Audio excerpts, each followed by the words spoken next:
મહાદેવ દોસ્તો કેમ છો? તો મજામાં? તો આપણે પણ એકદમ મજામાં છે ને આપણે તમને એક વસ્તુ બતાવશું. જો આ છે આંબો.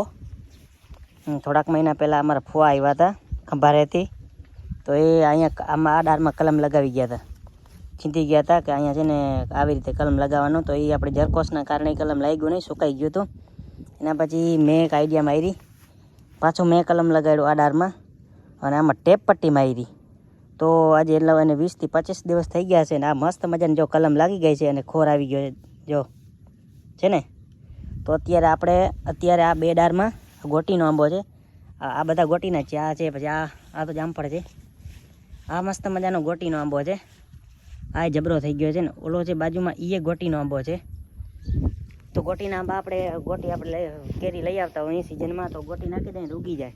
અને અહીંયા આ જે કલમ લગાવેલ છે ને એ કેસરનું છે. એ પણ આપણે ગોટીની જ છે. એ આપણે 4 વર્ષ પહેલાં વાવી હતી ગોટી. એમાં અવારે કેરી આવી હતી, મોટી મોટી કેસર આવી હતી, તમે વિડીયોમાં જોઈ જશે. તો અત્યારે આ બે ડાળમાં હું કલમ લગાવીશ ને કેવી રીતે લગાડવી હોય ને તમને દેખાડીશ. અને ટેપ પટ્ટી મારવાથી ફાયદો શું થાય કે આમાં હવા ના લાગે. આ ટેપ પટ્ટી હમણાં નહીં કાઢીએ, બહુ મોડી કાઢશું, કારણ કે આ સરખી એકદમ રેડી થઈ જાય ને નવા પાંદ આવી જાય. ખોર તો આવી ગયો છે, બસ પાંદ આવી જાય ને એટલે. ને આ એક જાડી છે ને એક સિંગલ છે, આ બેમાં કલમ લગાડીશ અત્યારે. આ મોટી થઈ ગઈ છે કેસરની, તો આમાં બીજી કોઈ હાબડ કેરી થાય ઝીણકી સાઈડની તો ના થાય કેસર. તો ચાલો હું કેસરની કલમ અત્યારે તોડી આવું ને એ આંબો તમને દેખાડું. ત્યાં જઈને હું તમને તો આ આપણે જો 4 વર્ષ પહેલાં વાવ્યો હતો અને આ આંબો આપણો બધો મોટો છે ને. અવારે આમાં આવી હતી કેરી, મોટી મોટી આવી હતી, એટલે કેસર કેરી આવી હતી. અને અહીંથી મેં હું કલમ તોડી ગયો હતો ડાળ. અને અત્યારે જો વરસાદ પણ ધીમી ધારે ચાલુ થઈ ગયો છે. હવે અહીંથી છે ને હું અત્યારે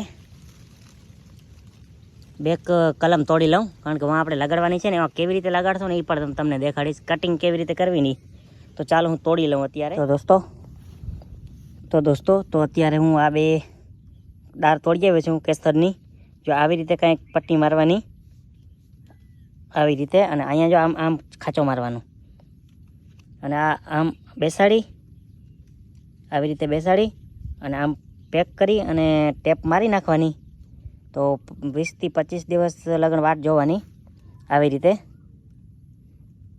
આમ બેસાડી નાખવાની સરખી. તો ચાલો હું બેસાડી નાખું અને પછી ટેપ મારું. અત્યારે જો અમે ટેપ વિટાળી નાખી છે ફૂલ તાણીને અહીંયા અને અહીંયા. તો આ તો આપણે લાગેલી હતી, હવે અહીંયા બીજી ખોર નથી લાગવા દેવાની. લાગે એટલે તોડી નાખવાની છે.